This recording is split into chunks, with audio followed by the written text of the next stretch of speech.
Depuis plus de 15 ans, le Centre de recherche interuniversitaire sur la littérature et la culture québécoise, le CRILC, organise un cycle de rencontres annuelles avec des écrivains et des écrivaines québécois. Ces rencontres sont animées par des chercheurs en littérature, aussi bien jeunes que plus aguerris, ce qui permet de mettre en dialogue les textes, les auteurs et les savoirs.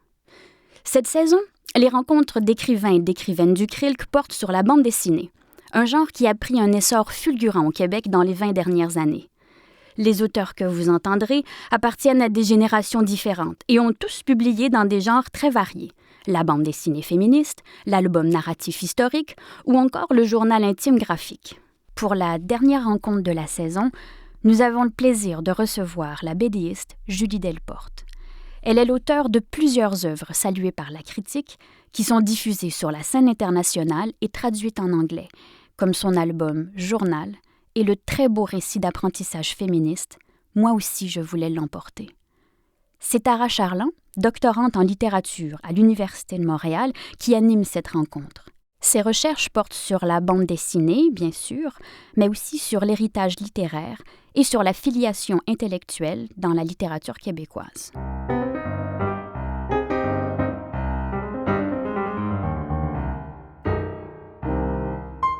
Bonjour Julie, merci d'être là. Je suis vraiment heureuse qu'on puisse s'entretenir aujourd'hui malgré le contexte du confinement.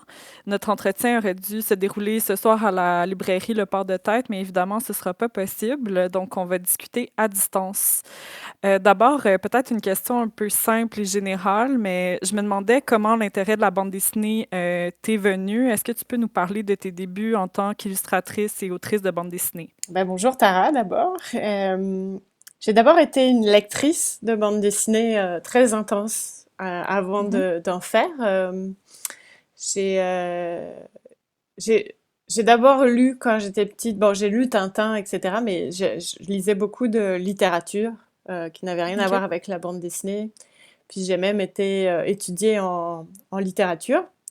Mais à un certain moment dans ma vie, j'ai commencé à avoir des gros problèmes de concentration sur le texte seul et que je n'avais pas quand je pouvais lire de l'image combinée à du texte. OK. Et à ce moment-là, il y a eu comme une période de ma vie justement où j'étudiais en littérature où je- j'ai découvert toute une bande dessinée, disons un peu plus littéraire, qui sont celles de l'Association, Cornelius, les Mhm. Français là d'abord. Ouais. Et c'était un peu la seule chose que je pouvais lire, donc je me suis passionnée par ça. J'ai comme vraiment, vraiment beaucoup lu toutes ces maisons d'édition-là. Comme j'étudiais en journalisme, j'ai commencé à écrire là-dessus. J'ai fait, quand j'ai repris des études en études cinématographiques, j'ai fait ma maîtrise un peu là-dessus. Et à un moment donné, j'ai voulu essayer juste pour me dire, OK, si je suis partie pour l'étudier, l'écrire, je voudrais au moins l'essayer pour savoir ce que vivent les créateurs. Puis c'est OK. en prenant des ateliers dirigés par Jimmy Beaulieu puis Mhm. David Turgeon à l'époque aussi, que je me suis rendu compte que c'était un langage qui me convenait vraiment. Puis qu'en fait, moi, j'avais toujours voulu être artiste, mais je pensais pas avoir le génie. J'avais l'impression qu'il fallait avoir un certain génie Comme une spécial. vision romantique de l'artiste. Ouais, peut-être une vision française aussi, ou bah, en tout Mhm. cas, il n'y avait pas aucun artiste dans ma famille, donc j'avais aucune confiance en moi que ce soit possible. Pour moi, c'était un rêve inatteignable. Et OK. puis, quand j'ai fait ces ateliers-là, j'ai découvert qu'en fait, j'arrivais à exprimer des choses que j'avais jamais dit. Comme j'avais lu énormément de bandes dessinées, on dirait que j'étais capable intuitivement de produire un rythme dans les Mhm. pages et ça a vite décollé, quoi. C'est devenu le langage qui m'a permis de devenir artiste comme je le souhaitais profondément. OK. Donc d'abord lectrice, puis ensuite artiste. Exact. Ouais. Donc notre entretien tombe bien parce que la réédition de ton journal vient d'être publiée chez Papa près de 10 ans après sa confection. La réédition de cette œuvre-là, je suppose, doit t'amener à jeter un regard rétrospectif sur l'objet. Je me demandais qu'est-ce qui, dans la dernière décennie, a changé dans ta pratique artistique? Euh, d'abord, le dessin a changé, même si journal, c'est au crayon de couleur, puis aujourd'hui, ça reste encore mon médium principal, le crayon de Mhm. couleur, mais je vois vraiment comme mon dessin évolue. Ça fait très bizarre de voir celui d'il y a 10 ans. Mhm. Puis au niveau du contenu, disons que par rapport à mon dernier livre en date, moi aussi je voulais l'emporter. Le journal est beaucoup plus... Déjà, il est plus linéaire au niveau de la structure. C'était vraiment plus un journal au jour le jour. Donc il y a une sorte de... Ça se complexifie, je pense, mon travail, mon rapport à la narration, mais le contenu a quelque chose aussi de plus... Alors je sais pas ce que ça va donner dans les œuvres prochaines, mais disons que je me suis beaucoup intéressée à la théorie, tout ce qui est Mhm. théorie féministe, notamment depuis l'écriture de journal, qui un bagage que j'avais absolument pas en écrivant journal, même si on retrouve des traces très féministes dedans, j'avais aucune conscience de tout ça. Donc je sais pas, peut-être si c'est théorisé ou il a pris conscience, il est plus conscient maintenant. Avant, j'étais beaucoup plus dans l'intuition. Oui, c'est ça. Ben, moi, je les ai relus, toutes tes œuvres, finalement, et très récemment. Puis, je me disais que les thèmes semblaient demeurer les mêmes, mais Oui, l'approche est différente. c'est ça. On retrouve le même apprentissage de la solitude, la difficulté des relations amoureuses, le caractère précieux des amitiés. Là, je me disais que, dans le fond, la matrice des thèmes que tu abordes dans tes autres œuvres se trouve dans le journal. Ouais, tout à fait. C'est comme une version de moi moins mature, moins sage, moins consciente de la vie, Mhm. mais déjà la même en fait. C'est comme le même livre réécrit de manière différente. Ouais, c'est super intéressant comme processus. Mm. Justement, tu parlais du crayon de couleur. Je me demandais si tu voulais nous parler un peu de ce choix-là artistique du crayon de bois pour tes œuvres. Ouais, c'est un choix qui s'est fait vraiment au hasard. J'avais commencé à dessiner avec un ami qui avait une nouvelle boîte de crayons, puis j'ai aimé ce que j'ai fait avec OK. en lui empruntant. Mais pourquoi? J'avais avant d'utiliser le crayon de couleur, j'ai utilisé le crayon papier, puis comme gris, le crayon gris. Mhm. Ça, j'ai été inspirée d'autrices que j'aime beaucoup, comme Johanna Elgren ou OK. Amanda Vähämäki, qui viennent de Suède et Finlande. Mhm. Euh, Parce que j'aimais beaucoup ce qu'elle faisait, donc je m'en suis un peu inspirée, mais je crois que c'est pourquoi? C'est parce que j'aime donner l'impression aux lecteurs qu'ils ont dans la main quelque chose de l'ordre du carnet, je sais pas, sentir le papier, Ouais. la matière, etc. Ben ça, on le ressent beaucoup. Ouais, bah oui, je laisse aussi les marques de construction, Mhm. comme le tape. C'est Ouais, ouais, c'est ça. le format de la bande dessinée, case, bulle, planche, traditionnelle, comme on le connaît dans l'histoire de la bande dessinée. Mhm.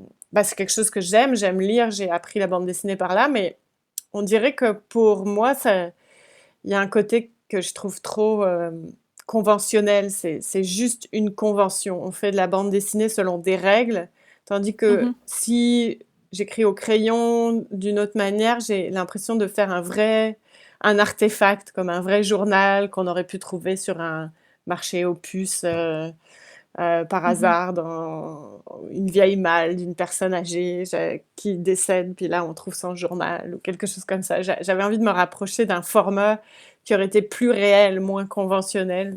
Ah, c'est intéressant. Fait que c'est tout le côté de la matérialité qui t'intéresse puis qui guide tes choix artistiques sur la BD, finalement. Ouais, mais c'est assez intuitif. Pourtant, je pense que j'aimerais bien quand même essayer un jour, par exemple, de faire du dessin plus à l'ordinateur. Là, OK. ça changerait. Puis j'aime bien le résultat quand même quand je vois certains de mes amis l'utiliser. Donc, j'aimerais bien, mais on dirait que c'est pas que je suis pas là encore. Puis au niveau de la, Je pense qu'il y a quelque chose par rapport tenir des crayons, une certaine joie, là, d'avoir toutes ces couleurs-là aussi pour le crayon de couleur.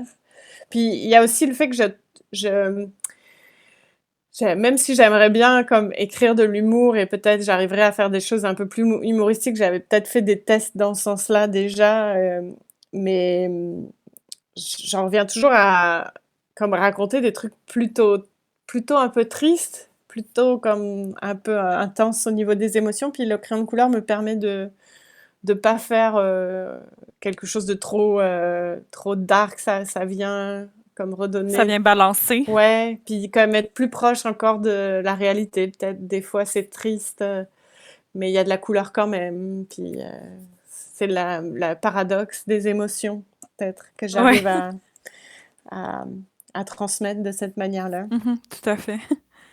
Je me demandais si tu pouvais nous parler un peu plus de l'aventure de la publication du journal qui a d'abord été mis en ligne au jour le jour, puis qui a été publié en anglais, ensuite en France et finalement ici au Québec. Alors c'est ça, je l'avais commencé, c'était un défi qui avait été lancé sur Internet où on devait faire une page par jour puis le mettre en ligne sur nos Mhm. plutôt autobiographiques ou autofictionnels. Donc j'avais commencé ce journal-là comme ça sur un forum Internet, puis il s'était trouvé que le jour, ben, c'est comme si on lit journal, vraiment le premier jour où cette expérience-là a été commencée sur Internet, Mhm. j'étais plus ou moins en train de commencer une séparation avec mon chum de l'époque. Donc, ça a tout de suite mis le sujet de ce dont j'allais Ouais. parler, qu'on retrouve dans tout le livre après. Mais puis après, ça a duré un mois, cette expérience-là. Puis après, j'ai ressenti le besoin de continuer. Mhm. Faire ce journal, ça m'a vraiment permis de... Comme c'était publié au jour le jour, ça me permettait de pas revenir dessus en me disant ah c'est trop mauvais, je peux pas le montrer. J'avais remarqué que ça me débloquait d'une certaine manière, puis ça me forçait aussi à une discipline de dessin là, vraiment. Puis comme je commençais à avoir un peu des gens qui me suivaient sur mon blog, une impression de gens qui attendent notre travail. Donc pour commencer là, ça a vraiment été l'expérience qu'il fallait que je m'impose pour réussir à faire un premier livre. Et à l'époque, il y avait beaucoup de blogs qui étaient populaires, celui de Boulet, qui Mhm. est l'un des plus connus, mais c'était la mode des blogs, vraiment. Et beaucoup de livres sortaient, ce qui sortait était pré-publié en, en blog. Donc je me disais aussi, ah, bah, peut-être que ça finira par en faire un livre. Mhm. Et j'étais en résidence aux États-Unis, au Center for Cartoon Studies, qui est dans le Vermont. Puis à cet endroit-là, c'est une école de bande dessinée. Puis c'est vraiment assez bien, parce qu'il y a beaucoup de professionnels de la bande dessinée, des éditeurs ou autres, qui visitent l'école. Puis à cette occasion-là, OK. il y a Annie Koyama, qui est l'éditrice de Koyama Press, qui maintenant arrête de publier, mais qui a publié pendant des années à Toronto, qui a vu ce que je faisais et qui m'a dit bah ça, moi, je serais intéressée à le faire. Donc là, on l'a tout traduit pour le faire en anglais. OK. Avec Koyama Press, cet éditeur de Toronto. Et en même temps, j'ai cherché des éditeurs français et ça a pris du temps en fait. J'ai eu beaucoup de réponses négatives que j'ai regardées récemment. D'ailleurs, euh, il y avait des choses dans les réponses qui sont complètement... je pense que des fois, les éditeurs devraient se taire au mieux de donner des... J'ai eu des choses comme les couleurs sont horribles. Je suis comme les couleurs sont Ah. horribles, mais les couleurs c'est mon point fort. Puis C'est- quelqu'un m'a dit aussi ah j'ai vraiment du mal avec les gens qui écrivent pour eux-mêmes alors que ma démarche c'est vraiment Ah. d'écrire pour les autres. Je suis comme bon d'accord, Mhm. mais il faut s'accrocher là quand on a des réponses comme ça. C'est sûr. Fait qu'au bout j'ai comme laissé tomber la prospection de l'édition française, puis Mm. finalement, il y a un éditeur français qui s'appelle La Grume qui a acheté les droits à Koyama Press. Donc c'est passé par eux, puis là, il y a eu enfin une version française. Bah, j'étais pas très connue, donc ils en ont fait une petite quantité, et puis il y a quelques années, cette quantité-là a été épuisée. Donc il y en Mhm. avait plus.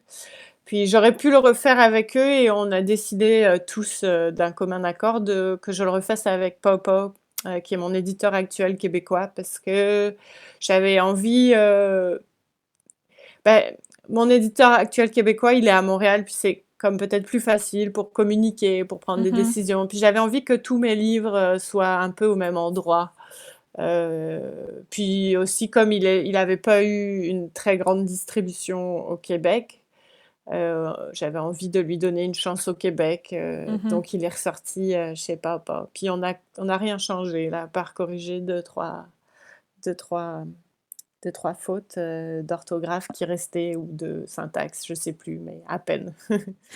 Parlons d'éditeurs. Est-ce que tu peux nous parler un peu de ce choix-là de Pau Pau? Est-ce que c'est arrivé comme ça ou... Ah oui, alors Pau Pau, en fait, je pense qu'à l'époque, bon, c'est une personne, là, c'est Luc Bossé, l'éditeur. Il aurait peut-être à l'époque déjà aimé publier Journal, mais Pau Pau a 10 ans cette année, je crois. Ouais.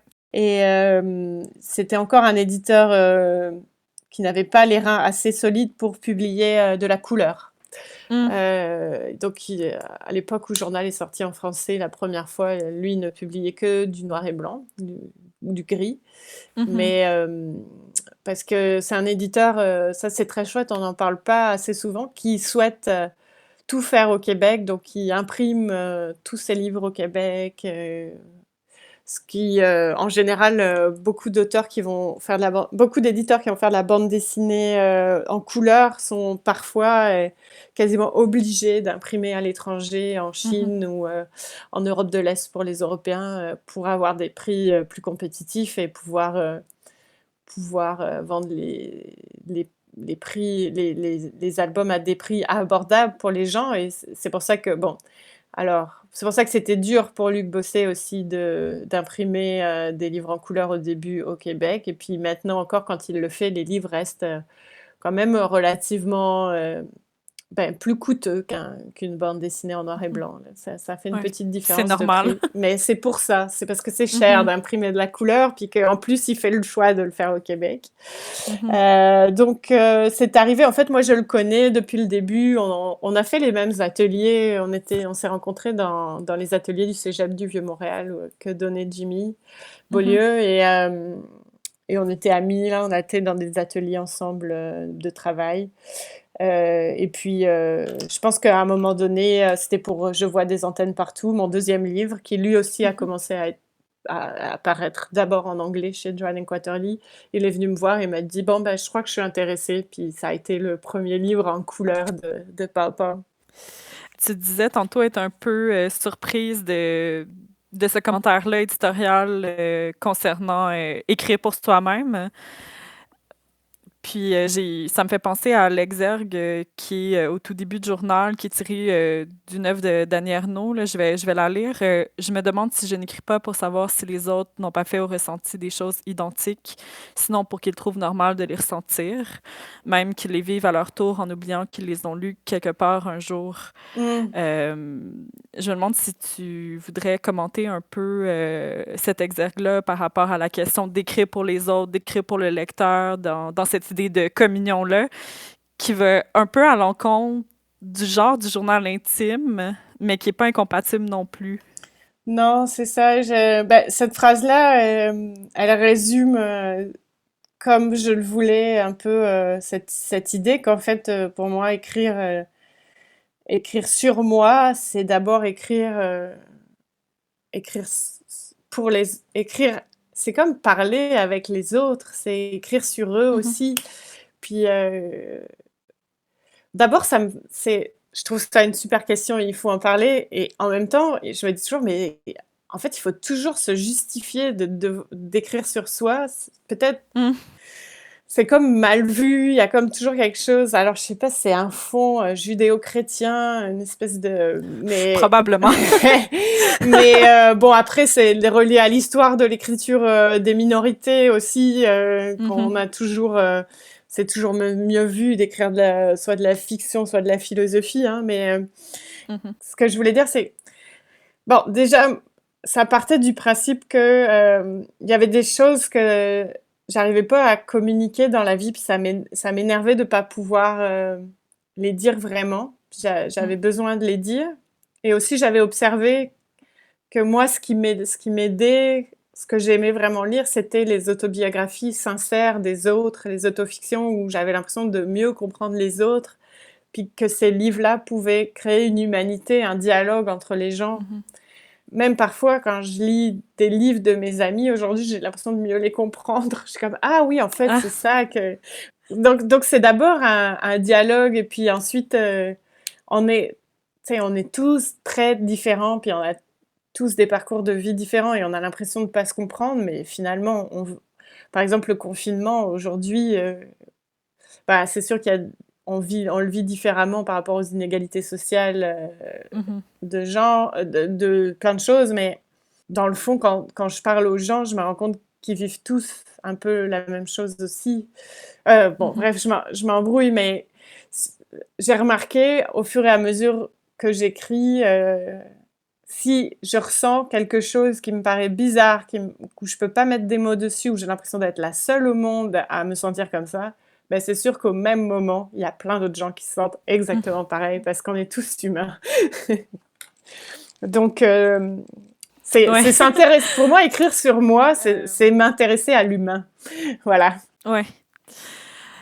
Dans un entretien que tu as donné lors de l'apparition de Moi aussi, je voulais l'emporter, tu affirmais ceci, je cite, Cela fait longtemps que je pense que le privé est politique et c'est pour cela que je n'ai pas honte de pleurer en public et que j'écris à partir de moi.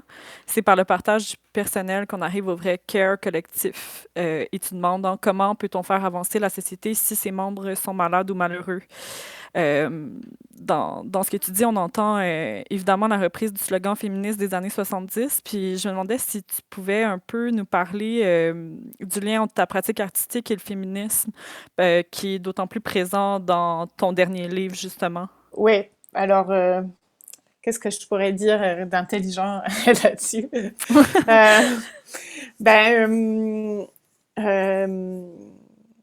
C'est sûr que moi aussi, je voulais l'emporter.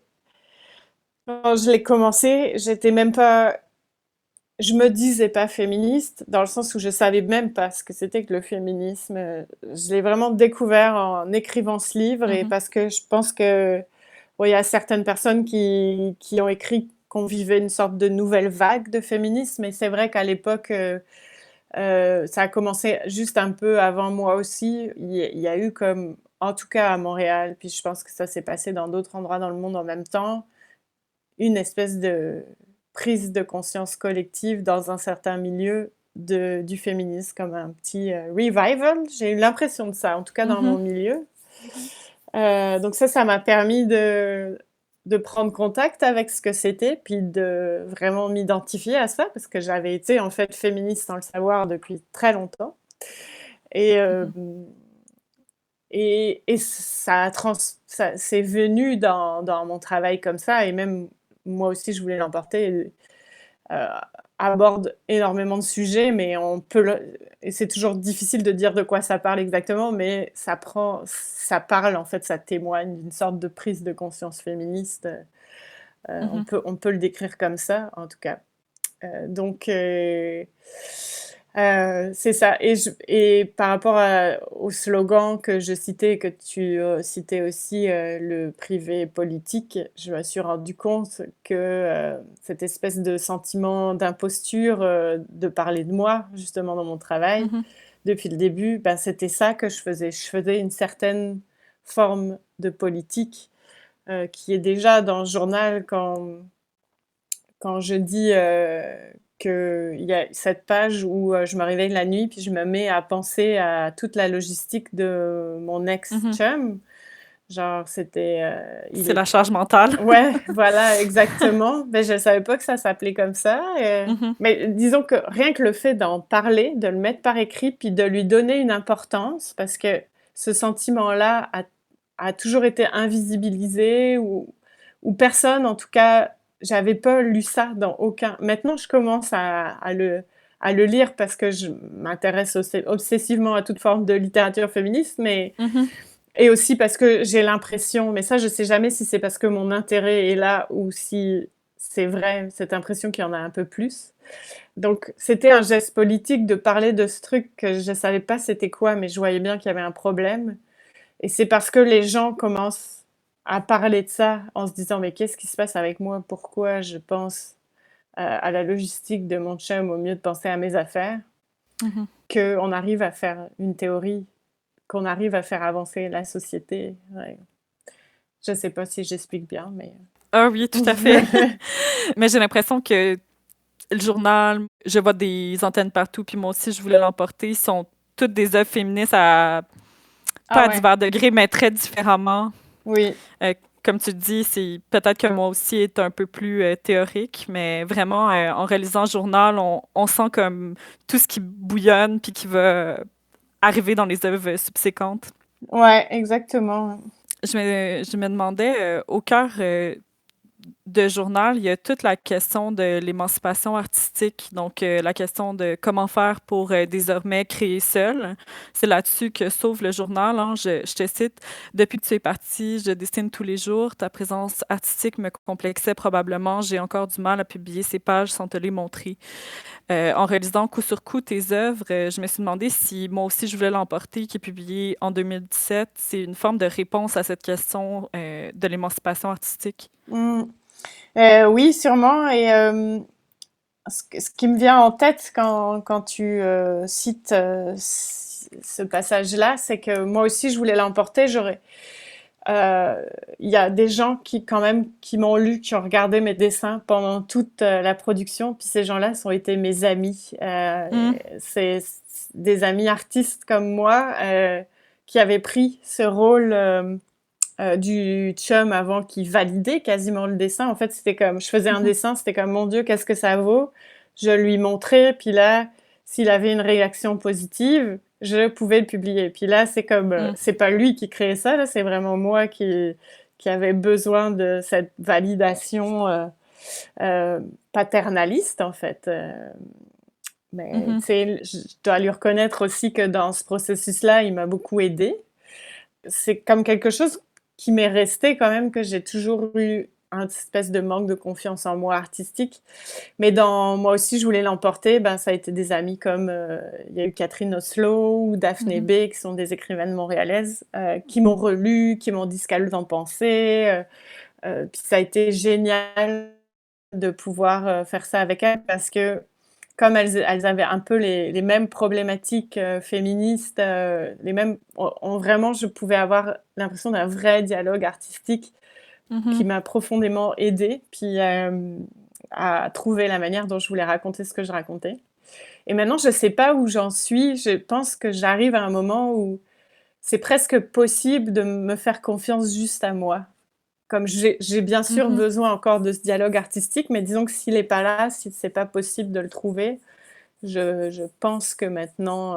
bah d'ailleurs, je crois que pour le prochain livre à sortir à Loi de Cravant, j'ai pas vraiment eu besoin de retour tant que ça. Je l'ai fait vraiment moi-même toute seule. Donc, l'émancipation artistique a été comme un projet de longue Ouais, haleine. ouais. Et ça me fait penser que du coup, quand on se retrouve dans cette position-là, parce que je pense que ça doit arriver à beaucoup de jeunes auteurs où on a Mhm. besoin de validation extérieure, c'est très important de se demander à qui on va la demander. Parce qu'on en a besoin, donc il faut aller la chercher. Puis je me suis rendu compte que autour de moi, les gens qui m'avaient aidé à commencer en bande dessinée, ça a été que des hommes. Alors Mm. c'est tant mieux qu'ils étaient là parce que je suis devenue l'artiste que je suis devenue grâce à eux au début. Je veux dire, quand je citais Jimmy Beaulieu, qui aide énormément d'auteurs à Montréal par ces Mhm. ateliers-là. David Turgeon a été important pour moi. Puis mon ex Vincent Gillard m'a aidé beaucoup à trouver mon dessin au début. Mhm. Mais j'avais écrit un texte sur Sylvie Rancourt où je disais, ben, comment ça se fait qu'on vit dans ce monde-là où c'est pas Diane Obomsawin qui m'a aidé à faire ça, ou c'est pas Julie Doucet qui m'a aidé à faire ça. Mhm. Où est-ce qu'on est, nous, les femmes, en tant que mentors? Puis, tu sais, récemment, à chaque fois qu'il y a des occasions, ben, c'est pas vrai parce que, par exemple, Sviane, elle donne des cours à l'université à Gatineau maintenant, puis Mhm. c'est peut-être il y a des exceptions, puis ça commence à bouger un peu, mais dans les parcours, là, je crois que c'est à nous aussi en tant qu'autrice, à faire l'effort de prendre cette position-là, d'aider les jeunes auteurs, puis euh, voilà. Fait que c'est pas quelque chose facile à faire parce qu'on est toutes dans notre propre sentiment d'imposture. Je veux dire, moi, Mhm. j'ai encore ces relents de mon Dieu, je suis une petite fille qui dessine, puis est-ce que c'est correct ce que je fais? Mais, Mhm. mais il faut qu'on crée une autre forme. Puis l'idée, c'est pas. Je pense que l'idée, c'est pas comme de s'empêcher de s'inspirer des hommes, là, mais c'est comme de rétablir un équilibre, puis de pouvoir enfin comme arriver à une sorte d'équilibre. Ouais, ben de passer par-dessus les doutes, puis d'essayer d'assumer le côté mentor, d'avoir des figures féminines comme Ouais, modèle aussi, là. exactement, Puis, ouais. puis d'en être une, peut-être. Ben, c'est ça, puis d'en être une, ça peut paraître mégalo comme ça, mais c'est Non. vraiment, je pense vraiment à comme, OK, quand est-ce que les femmes vont pouvoir, ben, elles écrivent, mais quand est-ce qu'elles vont pouvoir être éditrices, professeurs Mhm. de bande dessinée, théoriciennes comme toi, voilà, leur donner toute Mm. la place qu'il faut. Ouais. Parlant de modèle, j'aimerais ça que tu nous parles un peu de la figure de Tove Jansson qui est très importante dans Moi aussi, je voulais l'emporter. Tove Jansson qui est une sorte de modèle, un modèle de solitude, modèle du refus d'avoir des enfants, modèle du temps accordé au travail créatif et même de pouvoir créatif, même dans la vieillesse, au moment où le corps perd peut-être de sa désirabilité, pardon. Donc, est-ce que tu peux nous parler justement de Tove Jansson et de la fascination que tu entretiens pour elle? Tout ça, c'est un peu dans le livre. Moi aussi, je voulais l'emporter. Ouais, Mhm, c'est que je l'avais commencé en ayant une intuition. J'adorais les Moumines, c'est les personnages qu'elle a mhm, créés. Puis, je ne savais pas pourquoi. J'étais un peu passionnée par cette autrice-là. Et je suis partie un peu sur ses traces en Finlande. Et j'ai lu beaucoup de choses sur elle, des biographies. J'ai lu tous ses livres. Puis là, je me suis rendu compte que je m'identifiais à elle de mille manières. mhm, Puis que j'avais jamais rencontré un personnage féminin auquel m'identifier comme ça. Ce qui était vraiment important pour moi, c'est là, je lisais sa biographie, puis elle allait camper seule sur des îles en Finlande, puis elle était proche de mhm, la nature et elle savait comme tout faire toute seule. Puis je me rendais compte que moi, j'attendais. C'était des choses dont je rêvais fortement. Aller camper sur une île, faire mon feu, puis que je m'étais jamais autorisée à le faire seule, que j'attendais toujours enfin d'être en couple avec quelqu'un qui allait le faire avec moi. mm. Ben, je l'avais fait avec des amis quand même, des amies filles, mais que je me donnais pas l'autorisation de le faire seule. Puis ça m'a de pouvoir lire qu'elle le faisait, ça m'a vraiment débloquée. Ben, c'est quelqu'un d'extrêmement ambitieuse aussi, sérieuse dans. euh, Ce qui m'a marqué aussi, c'est à quel point elle prenait au sérieux son travail.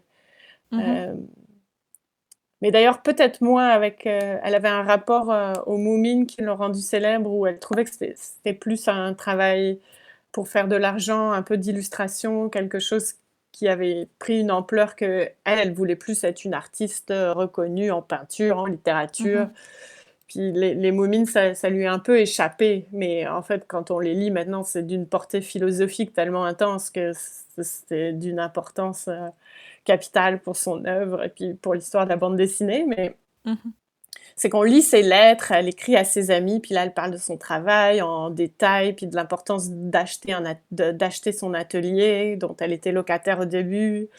Peut-être en la découvrant, je me suis rendu compte que moi, je m'autorisais pas à me prendre tant au sérieux que ça. Puis on a beaucoup, là, je réfléchis beaucoup à cette idée de, c'est difficile d'accepter son ambition ou de le voir positivement ou mhm. de se féliciter de son travail. Puis c'est vraiment le sentiment d'imposteur, là, mais disons qu'il faut... elle m'a aidée à me prendre au sérieux, je pense, Tove Jansson. Puis c'est pour ça qu'on a besoin de modèles féminins aussi, parce que, voilà. Oui, tout à fait. Euh, J'aimerais qu'on parle un peu de la forme de tes œuvres. C'est des œuvres qui sont très réflexives, puis elles adoptent aussi une esthétique assez fragmentaire. Donc, c'est des entrées de journal, des détails, des anecdotes, des courts récits, des descriptions de rêves. On a des fois l'impression de passer du coq à l'âne parce qu'on est vraiment au plus près de tes pensées. Je me demandais comment cette forme-là s'est imposée à toi. Est-ce que c'est la manière dont tu travailles qui t'oblige à adopter une forme un peu plus fragmentaire? Ben, je pense que j'ai lu beaucoup de récits littéraires, pas forcément de bande dessinée, bien que je pourrais trouver quelques exemples qui sont fragmentaires comme ça. Et Mhm. voilà, là, j'ai pas préparé, fait que je les ai pas en tête, mais je pense à un livre, par exemple, qui m'a beaucoup marqué pendant l'écriture de Moi aussi, je voulais l'emporter, qui s'appelle Thunder Points. C'est de Amy Berkowitz. OK. C'est de l'autofiction, poésie fragmentaire, comme c'est ça, c'est un peu inclassable, mais c'est cette littérature très contemporaine que j'ai pu voir ailleurs. Mais ce livre-là, il parle de trauma, puis de Mm. comment un trauma d'enfance de cette écrivaine-là est totalement présent encore dans son présent, mais sans qu'elle le sache. Puis c'est comme le livre est une enquête de qu'est-ce qui s'est passé pour elle, puis pourquoi elle en est là aujourd'hui. Puis elle a cette maladie de la fibromyalgie, qui est aussi Mhm. une maladie qu'ont énormément de femmes qui ont été traumatisées sexuellement, Mhm. qui est donc une réaction du corps au stress, en fait, et qui fait qu'on a mal partout. C'est comme une Mm. maladie un peu invisible parce qu'on voit pas exactement dans le corps qu'est-ce qui se passe, mais bon, Ouais, bref. puis peu reconnu aussi. Oui, très peu reconnu. Tu sais, c'est Mhm. comme ce genre de maladie qu'au début on disait comme c'est tout dans la tête, blablabla. Mhm. Mais bref. Je pense que la fragmentarité de Moi aussi, je voulais l'emporter, elle vient que je voulais aussi parler du trauma, en fait, dans Moi aussi, je voulais l'emporter, même si ça Mhm. reste comme un sujet parmi d'autres. Et briser un peu la linéarité du processus de guérison ou Mhm. disons qu'on fait des allers-retours. Le deuil, c'est pareil. Genre, on pense Ouais, qu'on ouais. est passé, on pense que c'est terminé et en fait, pof, retour en arrière, comme si on était encore un petit enfant. Ça nous Mhm. revient dessus, puis on rejoue des scènes d'enfance. Ou, ouais. Comme si la forme reflétait le trauma à la base, finalement. Ouais, comme si la forme reflétait un peu le labyrinthe psychique. Mhm. J'aime pas utiliser le mot psychanalytique parce que c'est pas une forme de réflexion sur l'intérieur que j'aimerais calquer.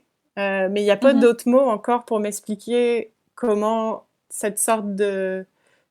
Enfin, je m'intéresse au mouvement intérieur du trauma, de la mémoire et tout. Donc, la psychanalyse, c'est encore le mot le plus proche de ce que j'essaye d'exprimer, mais j'aimerais bien en trouver Mhm. un autre. Mais il faudra peut-être en inventer un autre. Mais comment tu l'as écrit? Moi aussi, je voulais l'emporter. Est-ce que tu as écrit comme 20 pages d'un coup? Ou comment ça s'est déroulé, finalement? Ben, en fait, le livre a beaucoup changé de forme. Ça a d'abord été un projet de documentaire sur Tove Jansson. Donc, on retrouve un peu de ça quand je parle vraiment d'elle, que je lis sa biographie, etc. Puis ensuite, j'ai fait non, oublie ça, je vais faire une fiction. Donc, la fiction, ça aurait été l'histoire d'un anthropologue canadien qui s'en va en Finlande, mais qui arrive juste quand Tove Jansson est décédée. Donc, il peut pas. En fait, Tove Jansson devait l'amener rencontrer les Moumines. Puis là, ça marche pas. Il a pas. Donc, il cherche la trace sans Tove Jansson. Puis là, les Moumines existent vraiment, mais on sait juste pas où ils sont. Et ça, encore, il reste quelques pages que j'ai fait de ce début de Ouais. projet-là dans le livre. On peut s'amuser à trouver lesquels. Mais Mhm. donc, il y a toutes ces bouts-là qui ont été écrits. Ensuite, Après ça, je savais plus du tout où s'en allait le livre. Là, j'étais comme perdue complètement. Je me disais: «Bon, je sais pas où j'en suis» et là, j'ai relu toutes mes notes personnelles, genre mon journal, OK. juste mon journal à moi, toutes mes notes de lecture. Là, je le fais beaucoup moins et je me sens très limitée par le fait de le faire moins d'ailleurs maintenant, mais à l'époque, j'écrivais énormément dans mes carnets et c'est la matière de ces notes-là qui, à un moment donné, j'ai tout relu ces carnets-là, j'ai tout retranscrit les passages que j'aimais. Puis là, j'ai relu ça, j'ai agencé, puis j'ai envoyé à Mmh. mes amis artistes en disant: «Eh, je crois que c'est ça le livre» et elles m'ont dit: «Ben oui, c'est ça». Fait que ça a été un travail de collage? Ouais, vraiment de montage. Je vois vraiment comme un Mmh. montage, comme si je faisais du documentaire, puis que j'étais Mmh. arrivée à un certain point où j'avais plein de matière, puis il avait fallu commencer à le monter. Mais ce qui est cool par rapport au documentaire, c'est que en le montant, je pouvais retourner les images. Donc, je le montais, puis j'étais comme: «OK, je le dessine». Puis c'est pas ouais, Mmh. ouais, c'est vraiment chouette. Parlant de cinéma, je vais te citer, en 2012, dans la revue 24 images, tu écrivais ceci: «Les plans cinématographiques restent avec moi, parfois, contre mon gré. De mémoire, je peux dessiner le meurtre, décadré de Benny's Video, un embouteillage suédois, Louis de Funès, Berlin en ruine». L'influence, du cinéma est vraiment manifeste, dans toute ton œuvre et particulièrement, justement, dans Moi aussi je voulais l'emporter. J'aimerais ça t'entendre, sur la place du cinéma, dans ta pratique artistique. Ouais, bah, j'adore, le cinéma autant que la littérature, et puis, je sais pas, la bande dessinée, là, on travaille beaucoup à partir de créer des images et je me rends compte que c'est beaucoup, enfin les souvenirs internes que j'ai, c'est des images de ma vie, oui, mais c'est tellement des images de cinéma aussi, Mmh. à quel point ça marque, notre imaginaire, notre conscience, et cetera. Donc pareil là, si on c'est presque aussi, une aventure de documentaire de l'intime et de la psyché. Mmh. Donc là-dedans, il y a beaucoup d'images de cinéma. Oui. Puis c'est quelque chose que j'adore, le cinéma. Donc j'ai souvent écrit, des chroniques cinéma aussi dans Planche, avec un désir un peu d'avoir une place de cinéphile, OK. reconnue. Mmh. Ça, c'est encore, quelque chose qui est, où j'ai trouvé que c'était pas f je trouve encore, je sais pas, en tout cas, j'ai trouvé que c'était pas facile de se faire, reconnaître comme cinéphile en tant que femme. Ça reste Un un domaine, réservé. ouais, je sentais comme quelques blocages de ce côté-là, mais c'est cool, moi j'aime ça, j'ai étudié en cinéma, Mmh. ça me passionne donc j'en parle, tout comme je parle de mes lectures. Mmh. Puis c'est ça, les images, ça exprime des choses, différentes, bon, je sais pas, oui. Passe à ta prochaine question. Ben, un aspect que tu as abordé puis sur lequel je voulais peut-être revenir, c'est en fait, il y a un aspect assez frappant dans Je vois des antennes partout, mais qu'on retrouve aussi, dans tes autres livres, c'est la question du corps et de la douleur. Il y a beaucoup de représentations de cette douleur-là. Donc, tu parles de migraine, d'acouphènes, d'angoisse, de mal de dos, de mal au cœur, de douleurs menstruelles. Je me demandais, selon toi, c'est quoi l'importance, de parler du corps et plus précisément, du corps douloureux? Mmh. Ben, ça, c'est vraiment une très bonne question. Heu, je pense que c'est une idée de vouloir, réassocier le corps, à la psyché comme, Mhm. étant un tout et puis qu'on ne peut pas, penser la même chose, à partir d'un corps, qui n'a pas mal, puis d'un corps qui a mal et même si, bon, moi, je suis pas quelqu'un qui souffre à un point comme, par exemple, je parlais de fibromyalgie, Mhm. mais bon, moi, mon je comme, par exemple, parler des douleurs menstruelles, alors ça, c'est extrêmement, politique. Puis en parler, pas seulement faire un livre qui parle de ça parce que je pense qu'il y en a, pas commence à y en avoir des super bons là, Mhm. des guides sur les règles, puis, mais, intégrer cette chose qui prend une partie, un pourcentage d'énergie de ma vie tellement intense, là, les douleurs menstruelles, parce que je suis même pas, j'ai même pas de diagnostic officiel, mais c'est quasiment sûr que c'est de l'endométriose parce que ça ne fait que s'empirer avec les années.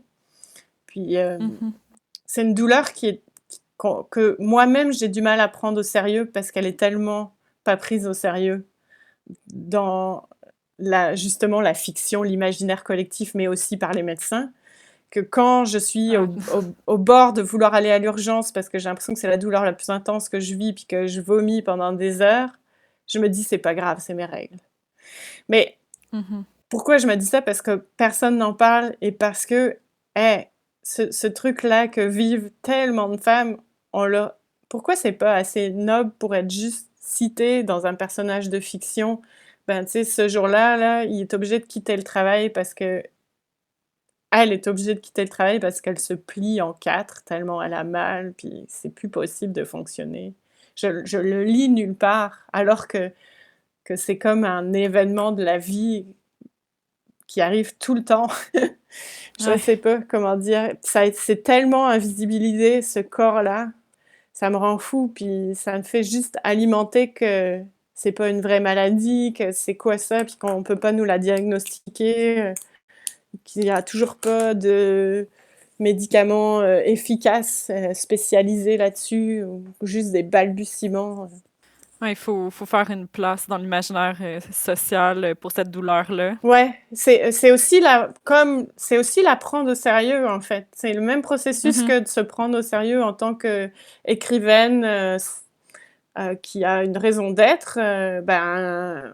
Moi, c'est ça, je souffre d'endométriose ou je souffre de règles douloureuses, puis c'est important, ça m'handicape, là, vraiment. Le prendre au sérieux, quoi, juste pas le balayer comme ça. Donc, une manière de le prendre au sérieux, c'est d'en parler, de le mettre dans un imaginaire. Puis, tu sais, je parle des règles douloureuses, j'en parle un tout petit peu, là, mais je le mets justement je le cite comme ça, comme une banalité dans Moi aussi, je voulais l'emporter, parce qu'il faut que ce soit cité.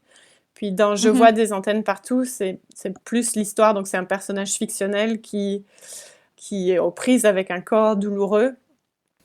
Et donc, voilà, c'est... Ouais. Ouais, tu cites aussi le passage dans Julie Doucet où elle a ses règles aussi. Ouais. Donc, il y a aussi un modèle dans cette représentation-là. Ouais, c'est sûr que... Puis alors elle a fait ça, c'était quoi, années 90 ou 2000, ouais, mais en tout cas, c'est tellement tôt là, pour faire ça. Vraiment, bravo Julie Doucet. Oui, c'est comme, je me souviens d'une fois, juste adolescente, j'avais laissé traîner un tampon emballé, propre, mais tu sais, rien de genre... Puis je m'étais faite comme engueuler par ma tante parce que ça se faisait pas de laisser traîner ça. Je suis comme, mais parce que c'est sale. Ben ouais, ou c'est c'est de l'ordre de l'intime. Mais ça va, là. C'est comme, enfin, je veux dire... J'espère qu'elle a lu tes bandes dessinées. J'espère. Pour terminer, peut-être que tu voudrais nous parler un peu de tes projets futurs. Est-ce que tu travailles sur quelque chose en particulier? Je sais que tu as réalisé le visuel pour le projet Corona Culture, qui est une plateforme collaborative d'art en temps de confinement. Tu voudrais peut-être nous en glisser un mot? Non, ça, j'ai pas grand-chose à dire. J'ai juste fait l'image. Mais si tu veux parler de projets futurs, c'est plus... Il y a un livre qui était censé sortir en septembre, mais on ne sait pas quand il sortira, qui s'appelle Décroissance sexuelle et sur lequel je travaille depuis 2 ans, en fait. Donc, qui est un livre de poésie illustré en gravure sur cuivre. Et qui est presque prêt. Je suis en train d'essayer de terminer la couverture et de trouver la motivation malgré l'incertitude à savoir quand il va sortir. Mais donc c'est un peu différent de la bande dessinée en tant que telle. C'est plus des images et des phrases poétiques. Et ça reprend une résidence que j'ai fait chez Dardar, où j'ai écrit des phrases sur le thème de la culture du viol. Dans l'espace public. Mais ces phrases-là, elles créent aussi une sorte d'utopie. En tout cas, bref. tout ça s'en vient aux éditions de Noix de Cravant un jour bientôt. Ouais, ben, j'ai bien hâte de lire tout ça. Ouais. Merci beaucoup, Julie, pour cet entretien. J'ai été très contente de discuter avec toi. Ben, moi aussi, merci beaucoup. Merci d'avoir écouté cet entretien entre la BDiste Julie Delporte et la chercheuse en littérature Tara Charland. Pour découvrir d'autres auteurs, retrouvez tous les épisodes des rencontres d'écrivains et d'écrivaines du CRILC sur votre application balado préférée.